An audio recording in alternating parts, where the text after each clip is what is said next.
So let's keep trucking what we were talking about last time. So we were continuing our discussion about time complexity problems. We talked about this big O notation thingamabob, which is just kind of a computer sciencey way of describing the efficiency of algorithms. I'd call it largely unimportant. Who knows, somewhere over the next 3 years, you might run into a prof who thinks it's important and wants to test you on it, but in, I don't know, 30 years, nobody's asked me what's the big O value of some algorithm or something like that. But it's important to kind of have this underlying concept that sometimes it's a problem. We need to have a language for describing the problem, but usually it's kind of slight problem or major problem. And that allows you to kind of think about how do you fix it. We did talk about some, one of the goals I had last week was trying to close the gap between Python and general object-oriented compile languages like Java, C Sharp. So these are kind of the things you're going to run into in industry when, if you were to graduate today, chances are you will either go and be a Java programmer, go and be a .NET programmer, probably in C Sharp, or probably be working with Python or Node.js, which are very similar languages. Pretty high probability you're working with one or more of those technology stacks. So I wanted to close some gap to understand that they're still the same thing, just some languages have little weird caveats. Um, so we kind of talked about scoping rules, how in Python there's this global scope thing, and that's why we sort of hid stuff inside of this main method rather than just an if statement. Checking to see if underscore underscore name underscore underscore was equal to underscore underscore main underscore underscore. A lot of weird stuff. So we have it call an actual function, and that's where we defined our variables that kept those variables enclosed. Let me just bring that up here real quick. This little thingamabob here, line 23 to line 32 here. This if statement is sitting out there in the middle of our global scope. So any variables we would define in there would all of a sudden be available to the entire application. So we would no longer need to kind of pass them around. We just have them, but it would also make it so that you couldn't create variables with the same name in your other functions because it would do what's called shadow the more global one. So you think you're talking about the original value, yet you're actually talking about this local value. You start having a weird behavior. If instead we use this little if statement to make sure the program started in the right place, and all we did is call upon another function main. So I just called the function main to support that idea that all programs begin and end with main. So I purposely named it main here. Well, now anything we define inside of main is local to this scope right here, not the global program. That now makes it behave like all these other programming languages. Maybe as a general rule, I would say that it's kind of a widely accepted rule of thumb that global variables are bad. That is, creating a variable that is just automatically accessible throughout your application rather than passing things around. I'm not sure I'd go so far as to say it's always bad. If you have one value, let's say you log into a website or something, and at the top it says like, welcome, Michael, something like that. And there's 30 pages in that website. Maybe the username who's logged in might be something that you could throw in a global variable so everybody just has access to it rather than passing this one little bit of information all over the place. So I think there are some examples where it would be useful, and we'll actually create something called a singleton eventually here in the second 8 weeks, and talk about design patterns and stuff that kind of show that. But let's call it 90% of the time, global variables are likely a bad idea. Make sure you at least vet the idea of whether this is better to just have available everywhere. We have this other thing, public, private, protected. which we didn't quite get to yet. We'll talk about that today. In fact, I'll probably talk about it as soon as I finish this little review thing here. We talked about just the existence of these things that are stupidly called dunder methods because they have double underscores, hence dunder.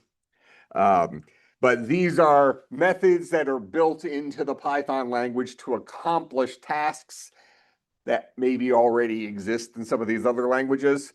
So for example, I know a couple of you have had some Java programming before and mentioned that there's a function called toString that all objects have, that if you choose to overwrite toString, you'll get a different version of the output. If you want to kind of see that real quick, just as an example, because I really want to drive this point home that all these languages are the same. High floating meeting controls. So I am going to go ahead and create a new project.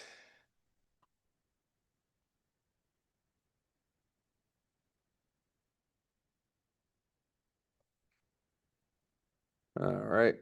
And just so I can show this example in a different language, I'll go ahead and just pick Java. So I'm going to create a class called player.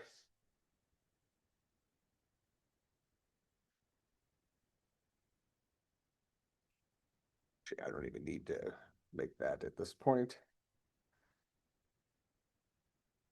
Actually, I do. So we're going to say,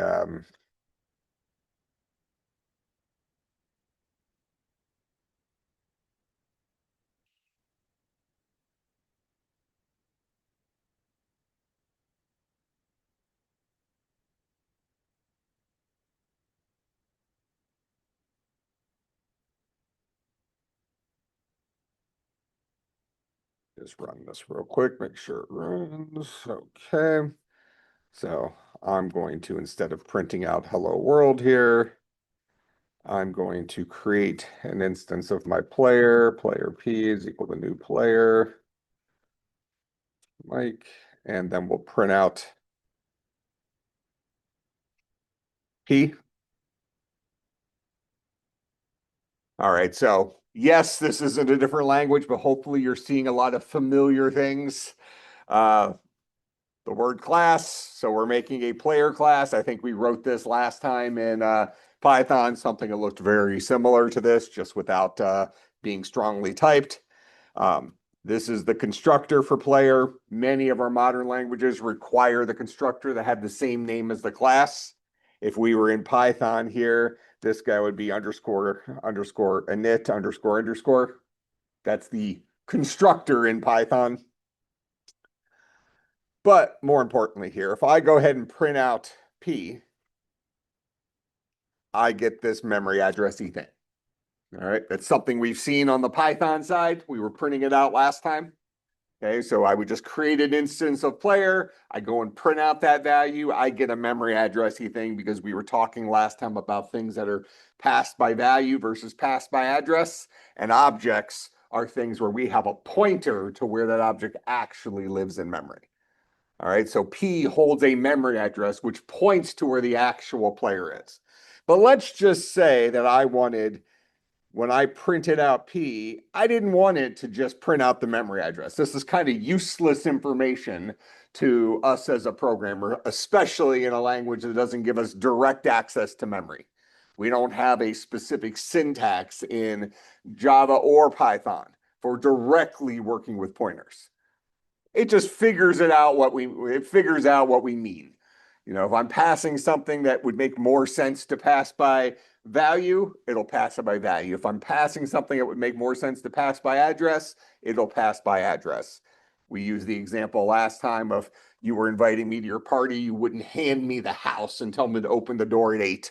Houses are heavy. It would never make sense to pass me the house. Instead, it makes sense to give me the address where I can find the house.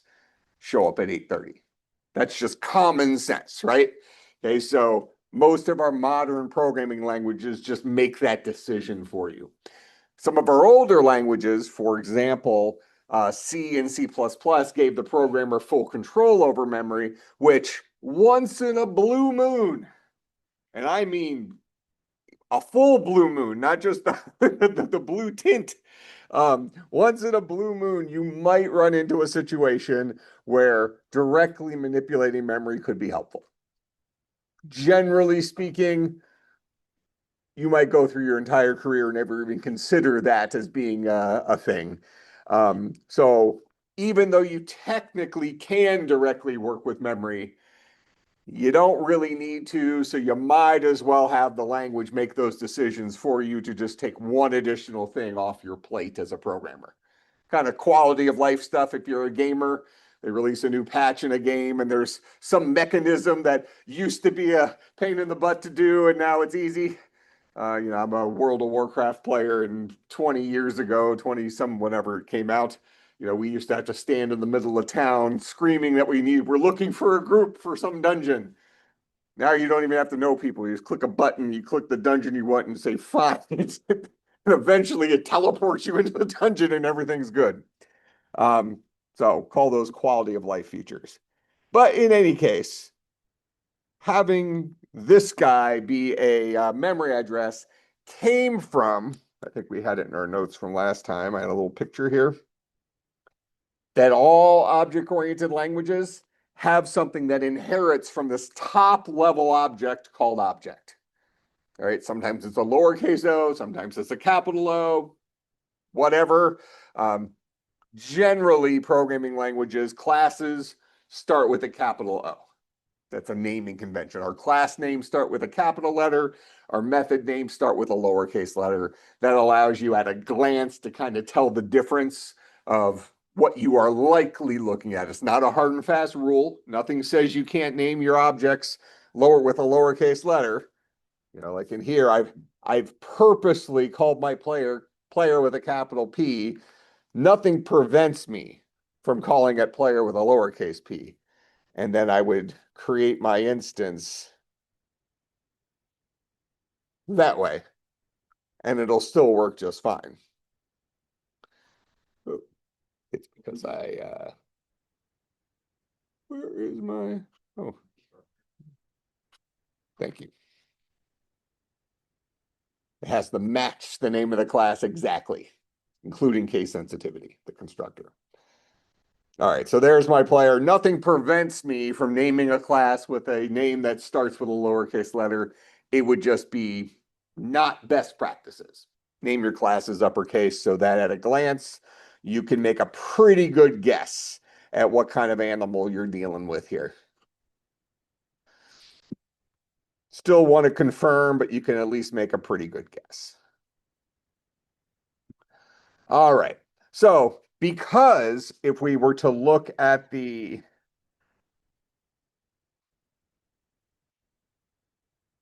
default object class in Java. So this guy's at the very top of the stack. So if I were to draw my picture right now for what I have a user-defined object called player that inherits from object. So object here is built into the Java programming language. I said, you know what? I'm going to leverage that guy and I'm going to say, I want to create my own specialized object. He's going to be everything that a generic object is, but I want him to have a name. I want this to, maybe players would also have a jersey number or whatever we decide further differentiates ourselves. But player here is defined in terms of object. Let me write one thing here. So if you were to be able to, there are things hidden from the user in newer languages like Java and C Sharp. There is a hidden thing here that says extends object. It's not required for us to put in there, but trust me, it's there. This tells us that when we define player, we are extending an existing class called object. You'll see this guy still works.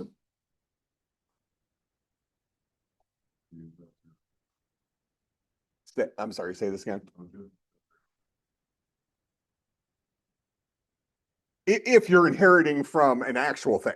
What I'm saying is if you create your own, a plain Jane object here, by default, it will inherit from object. You don't have to specify that, but if you're creating a hockey player and you're building him in terms of a normal player, and you invented a normal player, you say, okay, any sort of sports player has these characteristics, and then hockey players have these, are further defined by having these specific things or something like that. You could certainly do that. But at the top level, if you're inventing your own class from nothing that you wrote, there is an implied extends object at the top. All right, go ahead. I know you had your hand up. I was just gonna ask about, well, All right, well, when it pops back up, let me know. All right, so in Java, there's a lot of hidden stuff. Again, so you've heard me complain about Python. I'm also complaining about Java.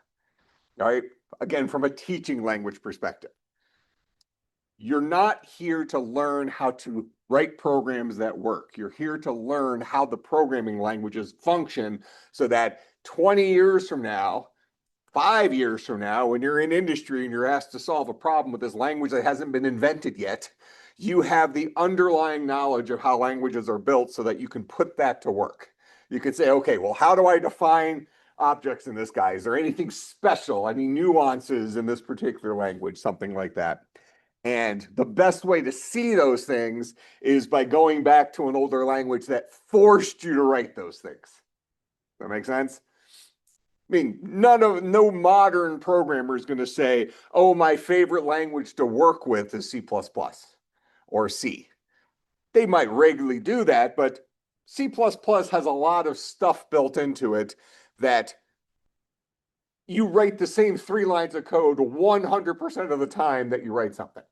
If we were doing Objective-C, that's even another one. Objective-C, you would write something equivalent to this. You would say, this is equal to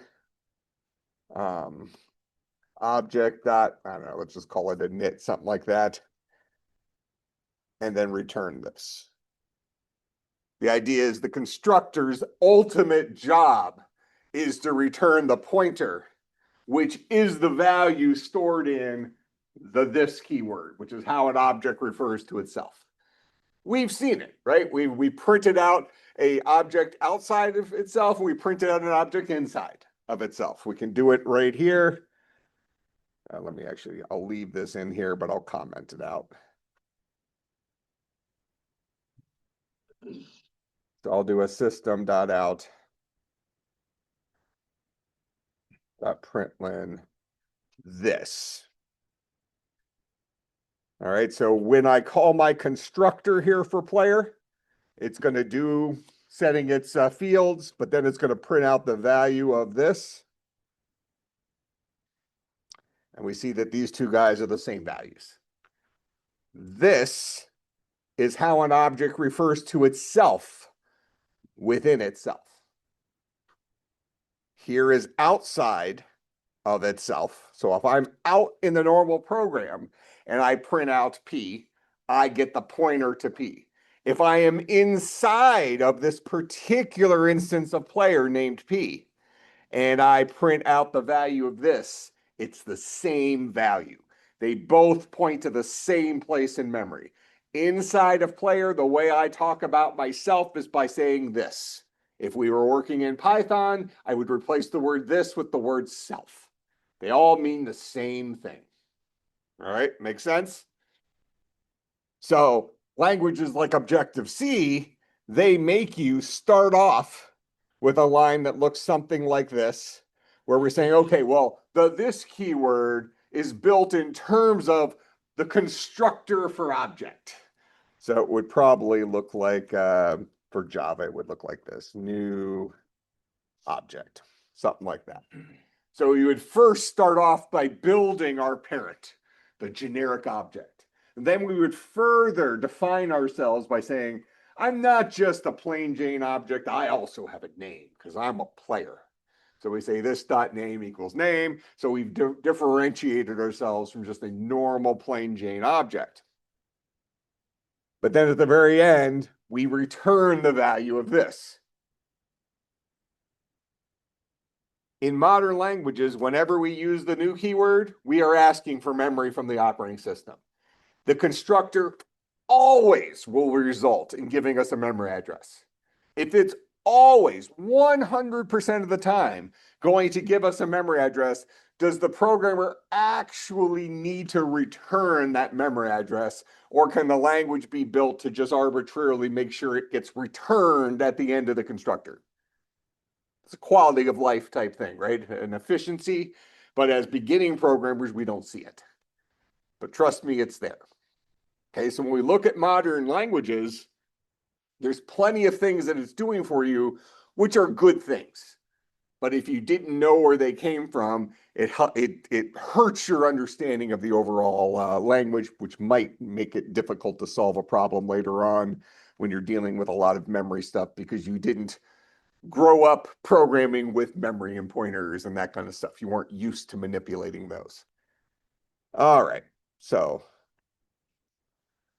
just get that out of there so we can keep this as clean as possible. All right, so this shows us, this is the same lesson as when we talked about self. This is to Java as self is to Python. Okay, identical. All right, so if I create an instance of an object and then I just print out the value of that, the value of an instance of an object will be a memory address. All right, and we see that the value of this inside of this object is the same as the value of P outside of that object. Hence, this is how an object refers to itself from within itself. Make some sense? Super important concept. Because when we start building our dungeon crawler here, which we're transitioning to real quick, there are going to be situations where we actually return the value of self because we want to return a pointer to ourselves. Like, for example, when a player is walking through their multi-user dungeon, and I start off in the center of town is how a lot of these things worked. And then you know, there are obvious exits to the north and to the west. When you leave the current room and you step to the north, let's say, you are now in a new room. It might be handy for a player to become aware, that is, to have a pointer to the room they're currently in. They used to be in a different room. Now they've entered this room. So when they get put into that room, the room becomes aware of the player that just entered it, but the room might also let the player know about itself, that you are now in my room, this instance of room. So we'll be returning the value of self, or equivalently this. Understanding that is going to be very helpful. Go ahead. Is there like a method I thought would be to return that value? Like if you did the same thing where you Return self. You don't need a method, just return self. Just like I. Because I know that function, which basically did exactly what you say. You'd have to show me when you do it. I don't want to get too off the rails with it, but it's the same thing as we have here. You don't need a special function to return a pointer to yourself. You would never return a value from within a constructor. I mean, you might have a function like this where you say player get pointer to me, and this guy returns this. So you might have something that looks like that. Here's a method called get pointer to me that takes no parameters. It returns a player, and all it does is return the value of this. If I were to print this out, system.out.println p.get pointer to me.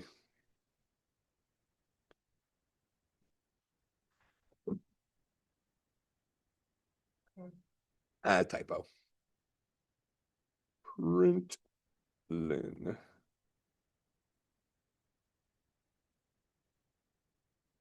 We see they're all the same value. So we can write our own function if we wanted to ask an object to give us a pointer to themselves. But did we need to do this when we already have the value of P? these two lines do the same thing. P holds a pointer to itself. P dot get pointer to me returns the value of this, which is the same value as P. A lot of repetitive stuff there, but they all point to the same one place in memory. All right, so I'm gonna get rid of that for the moment. Get rid of this. All right, so now, again, we saw, let me put one of these things back. So just to reset it up, I created instance of player. I print out that player. Inside of the constructor, I'm printing out the value of this. So the very first thing that happens is this constructor gets called, which sets the name, which prints out the value of this. So the first thing that we see print out will be the value of this. Then this constructor ends, we get to this line. So the second thing we print out is the value of P. And we see that this on the inside is the same pointer as P on the outside. All right. Leave it at that for right now. What if I wanted P to show the player's name instead of its memory address? That might be more useful to us as a programmer. Very rarely are we going to, in our program, want to display to the user the memory address. And since languages like Python and Java don't have specific mechanisms for working directly with memory, for good reason, you don't really need them. Just let it handle it for yourself. It's kind of like automatic transmission in a car. Yeah, it's fun to drive stick until you're trying to drive with coffee in your hand, and then you want automatic transmission. As you get older, that becomes more and more important, trust me. Then you want the self-driving car so you can also nap or play video games while you're driving. We'll get there eventually. All right. So we might not want this to be a memory address. In Java,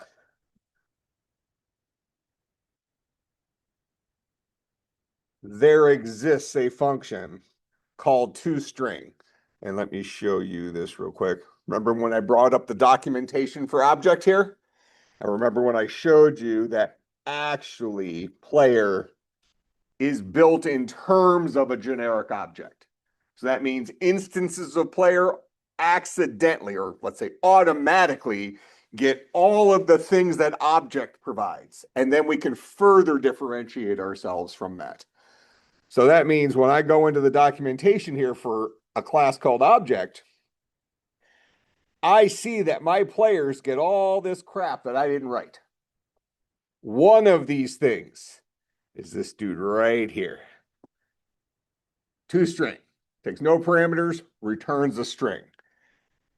See how generically it says this returns a string representation of the object. So what's actually happening here, and here just to further drive the point home,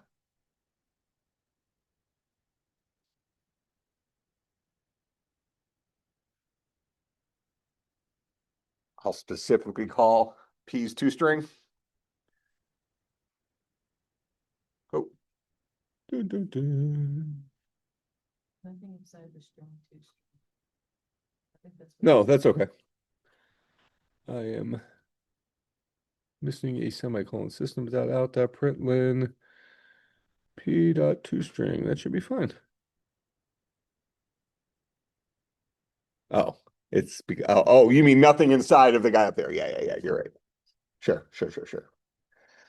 So actually, for my example right now, I'm going to just take that out. We'll put it back in a second. All right. So we see that these two lines, print out P and print out P.toString, both output the same thing. But now let me show you something else. Trust me, all these things that I'm telling you right now are actually super important and object-oriented. So you wrap your mind around these things and you have quite a bit of power. So right here, I have this thing called system. Now tell me, this guy starts with a capital letter. So it's probably what kind of animal? A class? It's an object? Okay, so because, and this isn't a hard and fast rule, but because it starts with a capital letter, we can look at the word system and say, okay, that's probably the name of a class. Then we have this thing called out. Well, let's go look at the system class. System class Java.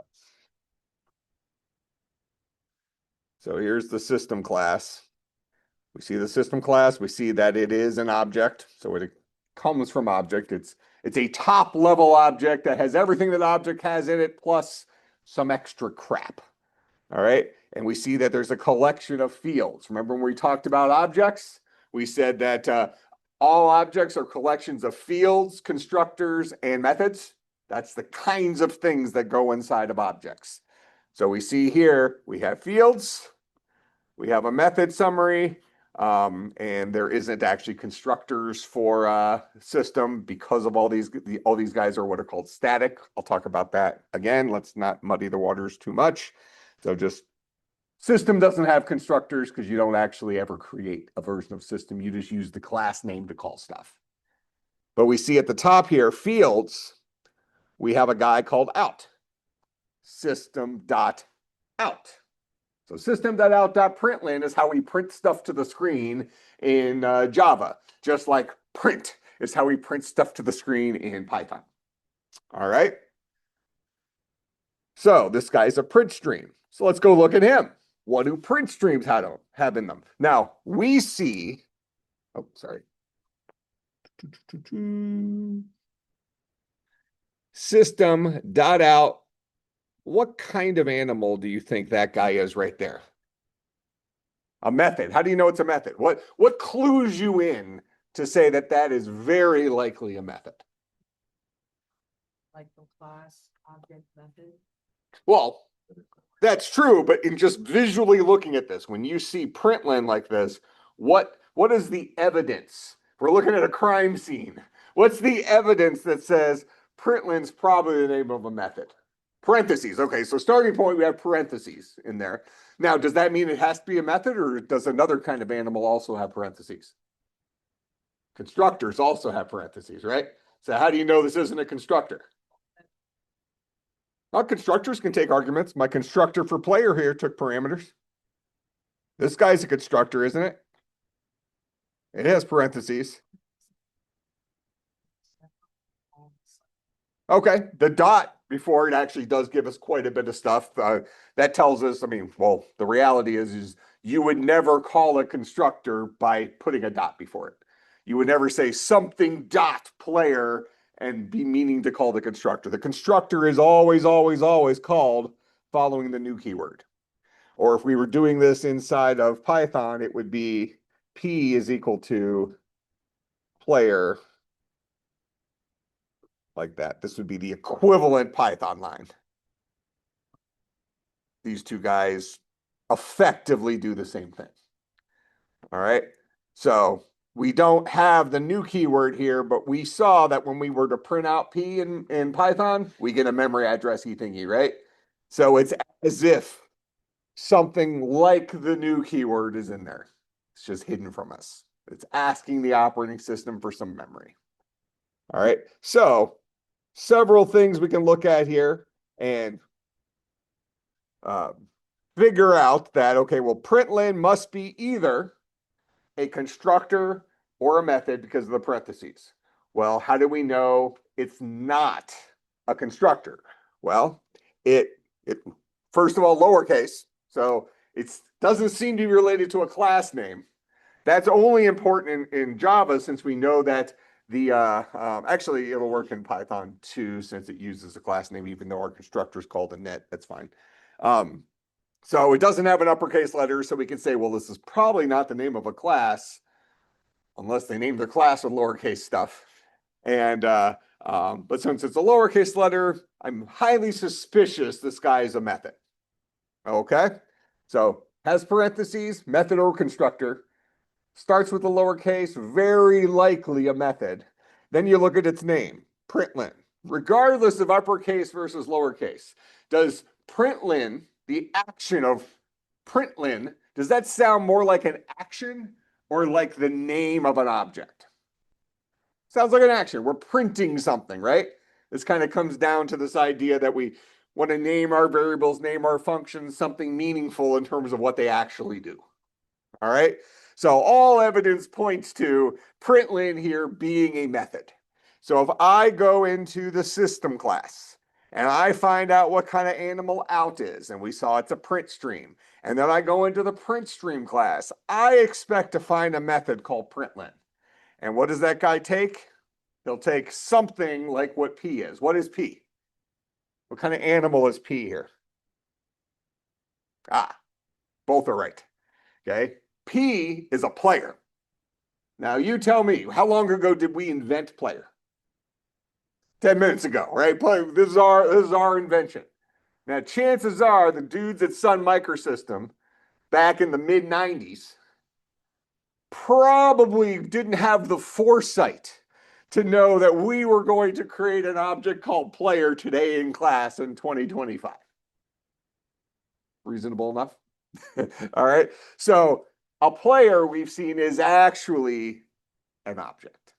It's a little bit more than that. We've differentiated ourselves, but at the end of the day, it's an object. So let's go and look at the documentation now. We've kind of torn this apart. We're predicting what we're going to find in the documentation. So we're going to go to the system class. We're going to see that there's an out field. The field called out is of type print stream. So we'll go to the print stream class. We're going to see that print stream has fields, methods, constructors.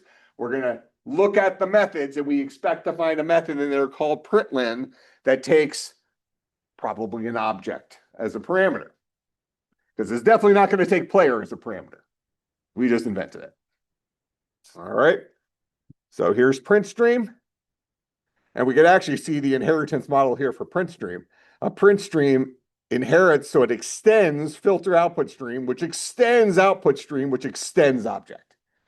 So we're 4 levels deep here in inheritance. All right. Unimportant for us as programmers. This is just how objects are built. They're built in terms of other objects. And at the top level, they're built in terms of the generic, I came with the language object. All right. We go down here. Notice we have our fields here in print stream. We have our constructors here in print stream. Notice there's multiple constructors. I'll come back to that in a second. Then we have our methods here. We scroll down, and here's println, here's another println, here's another println, here's another println, here's another println, here's another blah, blah, blah, blah, blah, blah, blah, blah, blah. Lots and lots and lots of printlns. So we have a whole bunch of functions with the same name, println. Yet notice that this println takes no parameters. This one takes a Boolean. This one takes a char. This one takes a character array. This takes a double. This takes a float. This takes an int. This takes a long. What can you tell me about Booleans, chars, doubles, floats, and ints and longs? What kinds of animals are those in our programming languages? Primitive types. Okay, so these are things built into the language that can only hold a value. Now, those things that are built into the language, does it probably make some sense that we want to be able to print those to the screen? Now, even though, and we, since the beginning of the semester, have learned how these things are represented under the hood, right? Ints are 32-bit signed integers. Chars are 16-bit unsigned integers. Why are they unsigned again? Remind me, why are chars unsigned integers ranging from 0 to 65,535? Why don't we need negative numbers for chars? And why aren't they letters? When I say char, I mean like a question mark or the letter C or the letter A. Why is it actually implemented in a 16-bit unsigned number? 2 to the 16th power is 65,536. So the values are 0 to 65,535. Why? Okay, we don't need negative symbols. Why? Well, a char, when I say char type, that's a character, right? So our mind, a human's mind is saying, I expect to see characters.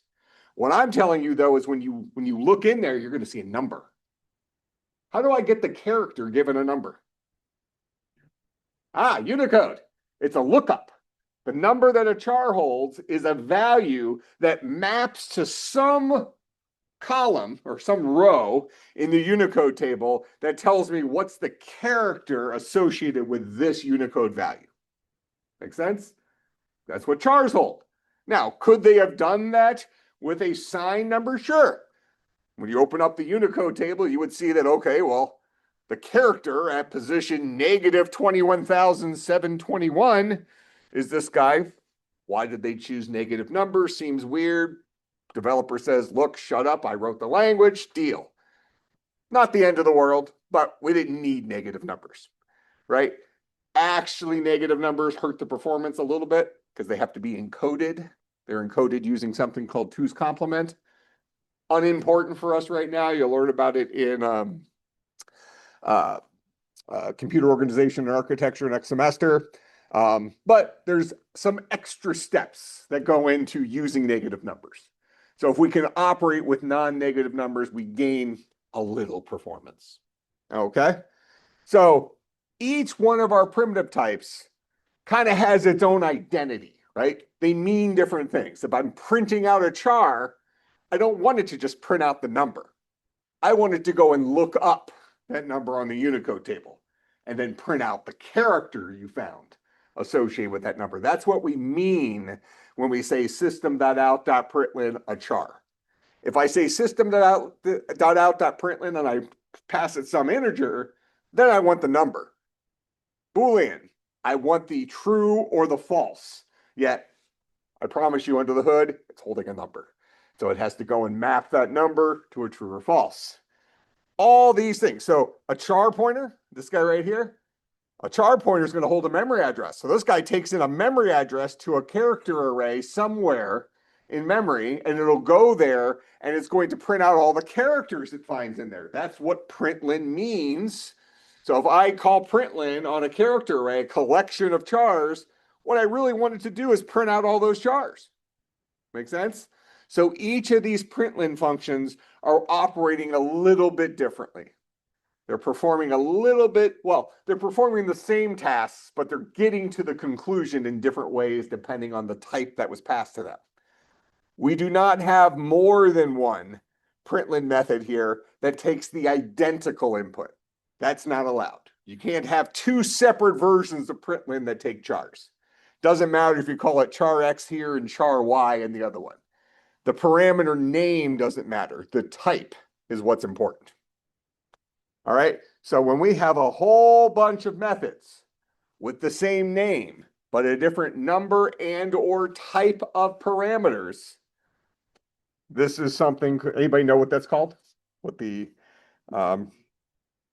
programming language name is for having more than one method or more than one constructor with the identical name, but takes in a different number and or type of parameters? It's a fun, probably hasn't been on Jeopardy, but could be on computer science Jeopardy. No guesses? Starts with poly. What does poly mean? Many. So already starting to make some sense, right? We got a whole bunch of stuff.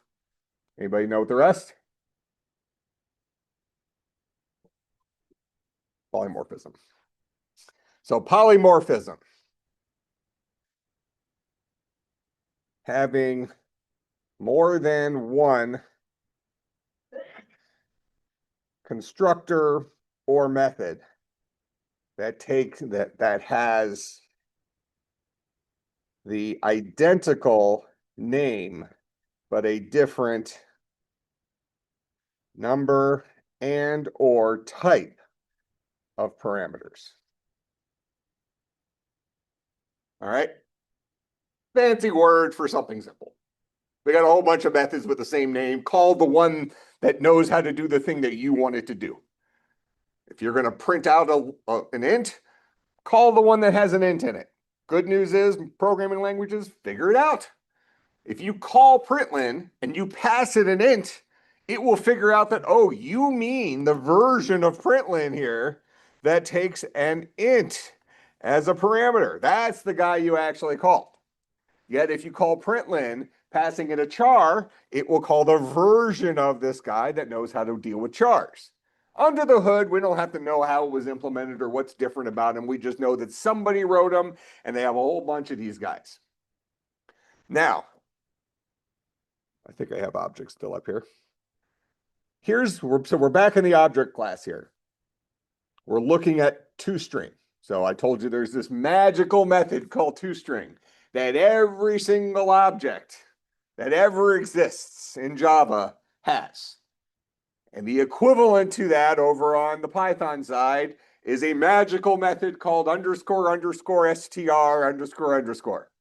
a dunder method that magically gives you the string representation of an object.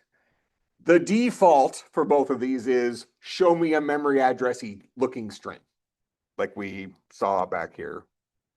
Oop. Things that look like this. This is a player at this memory addressy looking thing. This whole thing was returned as a string. Okay? So if I call an object's toString directly, it gives me a string.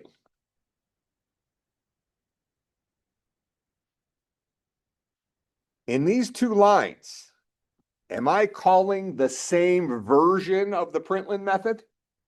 Am I calling the identical println method?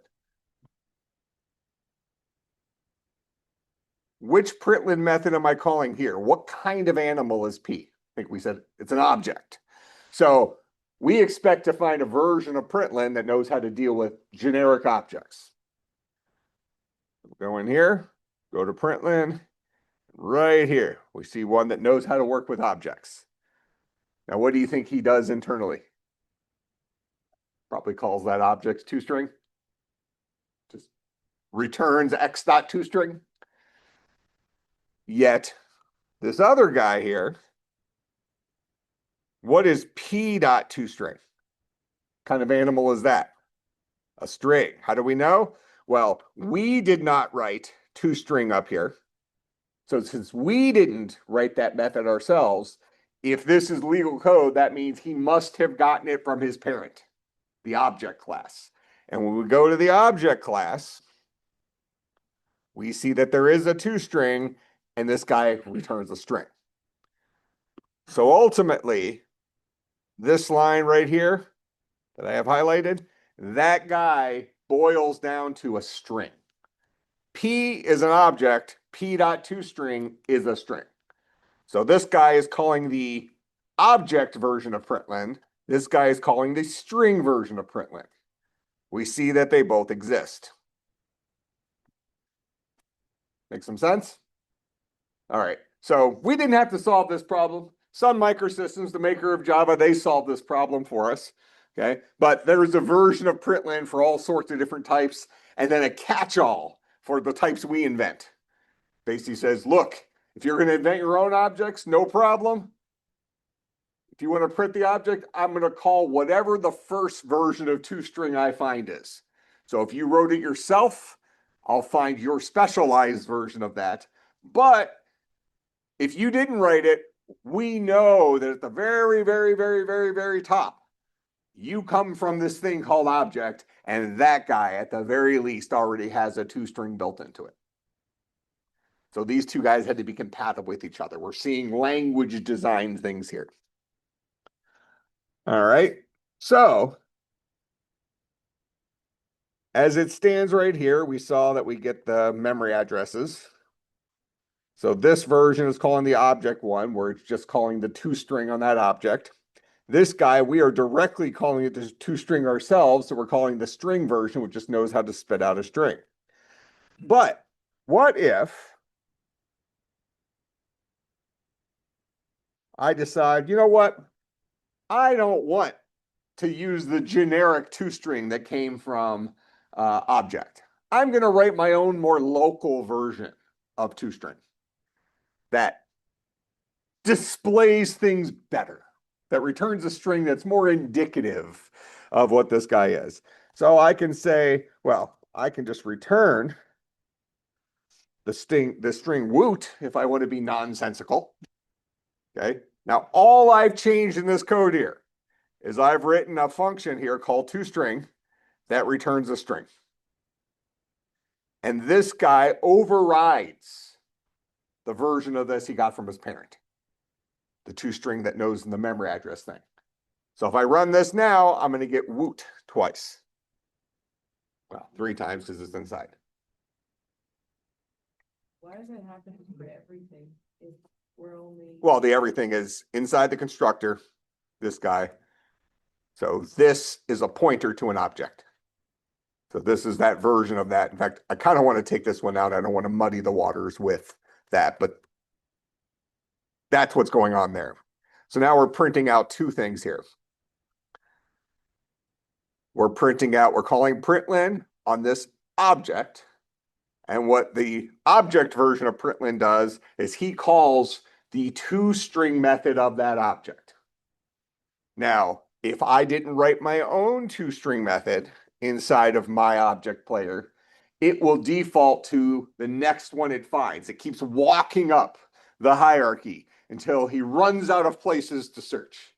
So he looks locally inside a player. Is there a toString here? Yes, there is. I'm going to call that one and be done with it. But if there wasn't one there, he jumps up to the next level up. In this case, there's only one level above us, and that's object. And we hope there's a toString method up there. So we run into this one first. This guy just returns the word woot. So when I print out P, I get a woot. When I say P.toString, I'm directly calling this function and I get a woot. Now, what if we want both? We can say woot concatenated with super.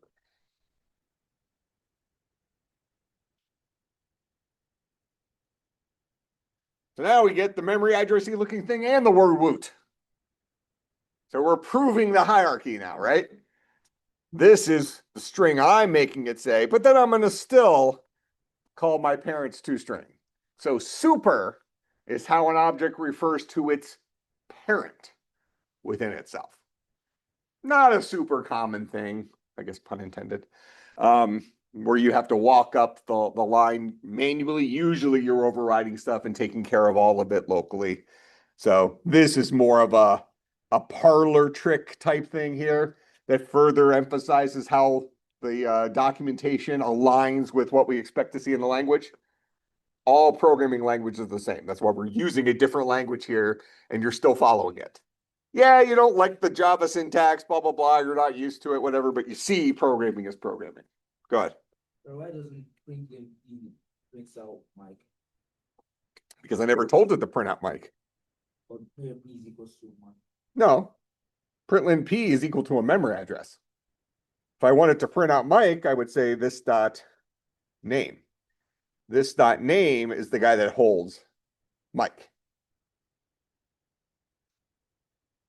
So there's the Mike. Why doesn't that do that anyway with the class? It's pretty much, well, I mean, I guess we're not returning it. Oh, I mean, you can say that might make sense, but Java doesn't know what the makers of Java, they don't know what things that what you're going to put inside your objects. I mean, we look at player, we say, oh, well, player's name is obviously Mike. That's probably what we want to happen. But they had to write the object class generically to work on every single object, regardless of its nature. So the common denominator of all those things is they all have memory addresses. So that's the guy we're going to show. All right. If you want it to say Mike, which, like you said, that makes some sense. Like, hey, I got a player. Probably if you print out the player, maybe I'm going to print out his name. No problem. Override the toString method and have it return the string that is the string you want. You know, if you want to have player followed by the name, now you're kind of describing him. This is the player and then his name. So you're building a string out of concatenation, just like we were used to doing in Python. Nothing's different there. That makes sense? So this guy right here, toString, is equivalent to Python's underscore underscore str underscore underscore. They do the same thing. So that dunder method is built into the language for having objects print something other than its default memory address, if you want to specialize it. Realistically speaking, I have not found it to be super common to print out direct objects. Usually we would print out the field directly, like p.name. So if I want this player's name, I would print out that player's name. So notice the first one called the toString method right here, like it was doing before. The second one, I'm not calling that version of, remember for the second println, we're calling the version of println that takes in a string. And the string I'm giving it is just the dude's name. So it's not calling toString. It's println is just printing out a plain Jane string, which in this case is the person's name. That's why the first one has the word player followed by the name. And the second one here just has the name because that's the string I told it to print. That make sense? All right. A lot of stuff there. But what we just basically described in the last, 45 minutes is how every single object-oriented language that exists works. All of them. All right. Now, going back to this guy here, I mentioned this public, private, protected, dealy, flippy thingy. Actually, right before I go there, I won't jump into more examples, but notice some of these other Dunder methods that I put out there. These are just examples of some of them. So this is the equivalent to the toString. So if you want to have this work with print, you write your own version of underscore underscore str underscore underscore. What do you think LT means?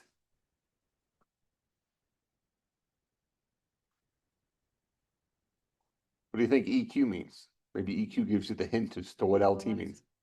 Huh? Well, what do you mean by equalizing? EQ equals. Equals. Might it make sense if you invent an object for you to want to see is one object equal to another object? Well, the double equal sign is built into the programming language. It had never heard about your player object. So if you call double equal sign on two objects, what is it going to compare? Are these the same object? Not instances of the same class. Are these the same guys? Okay. Like I'm an instance of human. He's an instance of human. We are not the same human. So double equal sign would return false. Okay. But if I had one version of me with two different pointers to me, we're stretching the example a little bit, that means that I am equivalent to myself. It's the same instance of human. That makes sense? So the built-in example in the language has to go down to the lowest common denominator of what every single object is guaranteed to have. And every single object is guaranteed to have a memory address. So by default, the double equal sign says, are these the same memory address? But what if you wanted your players to be able to compare themselves to other players on something other than the memory address? Do they have the same name? Do they have the same jersey number if we add fields for that? So we can override the EQ function, underscore, underscore, EQ, underscore, underscore, and redefine how the double equal sign works for our objects. Instead of letting it operate on the default, are they the same pointer? So what do you think LT means? Once I say it, you're going to laugh. Less than. Guess what greater than probably is? There's also less than or equal to LTE, greater than or equal to GTE. So all of those symbols you can override to make them work for you. Realistically, people rarely do it. It exists, nobody does it. They either just write their own function that says compare. Also, most languages also have a function called compare to or similar. Huh? Yeah, no. Dot equals is for strings. Well, here, let's dive into it. So let me do.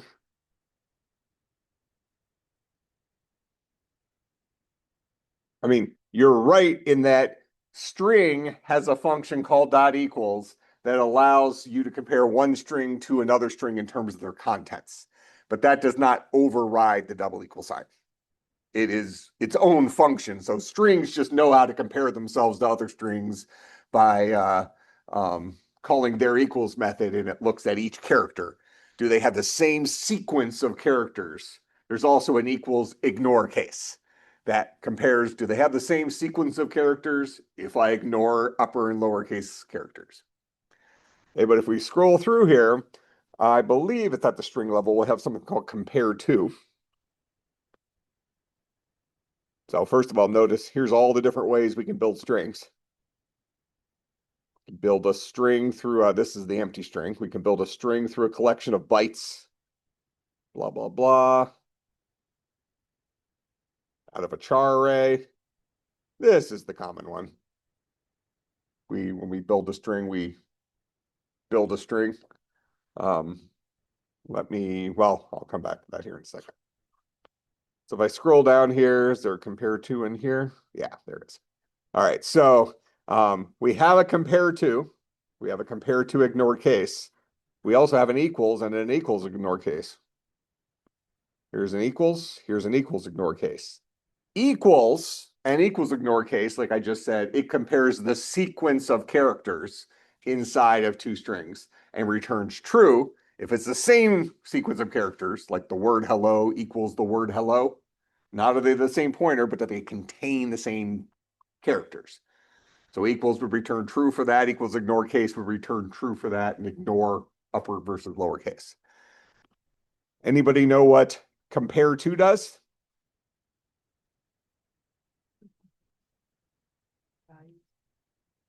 All right, so we can start with that. Probably compares a couple of things.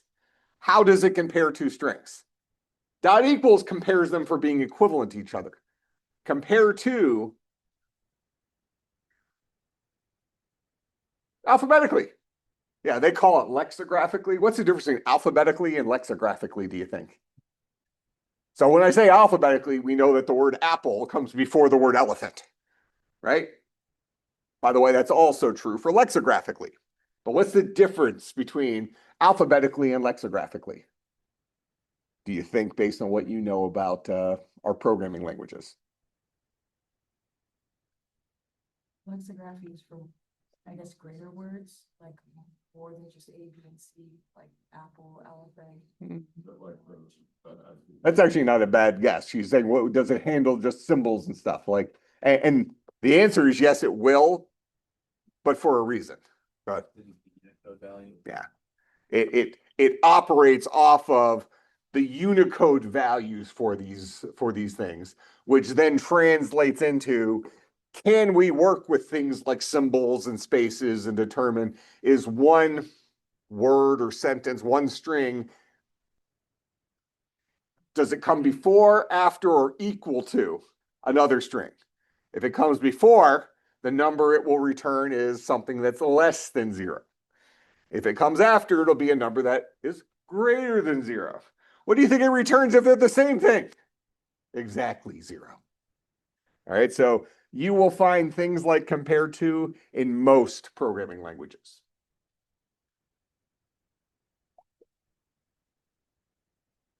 So realistically, in Java, compare to is kind of like overriding the less than or greater than symbol for objects.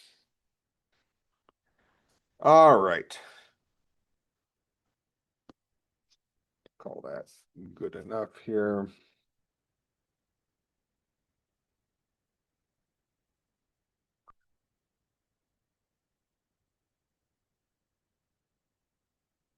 All right, so now let me talk about this public-private protected thing. Now, this is a top level decision that all programming languages have to make. And it is interesting, and Python and Java make different decisions when it comes to this.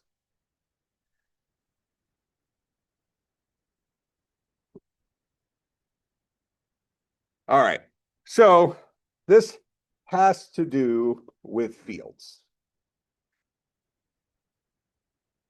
By default, a field is, let's see, a field has a scope that is what's called package level in Java, and probably a similar library level or something like that in Python. Basically, if you're in the same directory as this guy, you're allowed to use it. That's the default if you don't put anything in front of it, similar to what we did here. Up here, when I defined name, I brought it into existence. I didn't put public, private, or protected in front of this guy. If I say it's public, that means everyone has access to it. If I say it's private, that means the string name is only directly accessible from within the class called player, which means that this line should now fail. I am not in a class called player now. I'm in a class called main. So I'm in a class called main. That's my current context. I'm in a class called main, and I am trying to directly access a private member of a class called player. And a private member means it is only accessible from directly inside the class.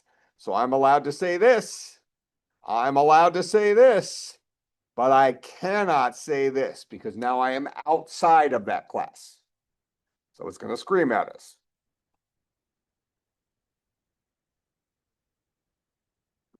All right. Name has private access in player. Name, what about? Well, this only has to do with fields. This is a fields level thing. P is a variable in our global scope. So when we talk about fields, we're just talking about these things that are owned by an object. All right. Protected means that it's accessible from inside the player class or children of the player class. That is, things that extend player. Relatively unimportant. Just know that in some languages, that is C++, Java, C#, Swift, basically all of our compiled languages, they've all made the decision that the programmer can lock down their fields if they want, kind of build in a wall, a firewall behind, around them to protect people from directly changing the field. Because if I leave it the way I originally had it, by putting nothing in front of it, which means it's package level, as long as the thing's in the same directory as us, we have access to it. All of a sudden, my code works again. It's no longer upset when I try to do this line right here.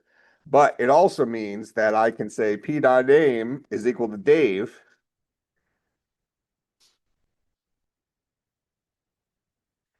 And then if I print it out again, it's now changed. You can externally change the value of a field if you don't protect it. If you protect it using like private or something, you can then build in things called getters and setters, where you can say, I want to allow you to get the value of name, but I'm not going to let you change the value. Just like if you were to set a variable equal to like p.name and then just, I guess, change it from the variable, if that makes sense. Well, let me show it. Let me show you the example here. So I came up here and I made this guy private. So now private means he's only accessible inside a player, which means that we fully expect this to break, and this to break. Because we are trying to access a private field from outside of the class it was defined in. So it's going to scream at us, yada, yada, yada. But let's say that I want to be able to just get the value of the name. I don't want to let anybody change it. What I can do is I can build into my class a getter. So name is a string. Maybe I call this guy get name. It's a pretty common naming convention for it. And this guy just returns this dot name. Is name private? Yes, which means it's only accessible inside the class name player. Is this function get name, is that inside the class name player? It is. So we're allowed to get the name by using our getter function, but I'm not able to change the name. So now we have access to that name again, but it's read-only access. So this would be called a getter. If I wanted to make a setter, I can say public void set name. And I can say if new name dot length is greater than 3, for example, I can say this dot name is equal to new name. Okay, so by giving yourselves a setter, we allow ourselves to, if we want, conditionally set the value. So in this case, I said you can change the name, but it has to be at least 3 characters long. All right, just a random example. Now, just in the last moments here, Python makes the other distinction. Python says, we're not going to give you things like public, private, protected. There's kind of a fakesy way you can pull it off if it's like super important to you. But they say, look, it is up to the programmer. Everything is effectively public. Use at your own risk. Don't mess with stuff that shouldn't be messed with. And frankly, I would say more times than not, that is a more reasonable approach. Because you just saw, it wasn't a hard problem to solve, but it's a little bit inconvenient having to write getters for everything, because proper convention when you're coding is to make everything private and then loosen the reins a little bit if you need to. Sometimes you just want to access the field directly and move on with life. All right? Yes. Questions, comments, concerns, bribes? All right, I'll see everybody on Thursday. Thank you. We will not access the slides on. Say this again? We can access slides. They're on they're on Canvas. There's a link on Canvas for the slides. Yeah, I've tried looking for it in Canvas, couldn't find it. It'll be on the left-hand side. Get this converting here real quick.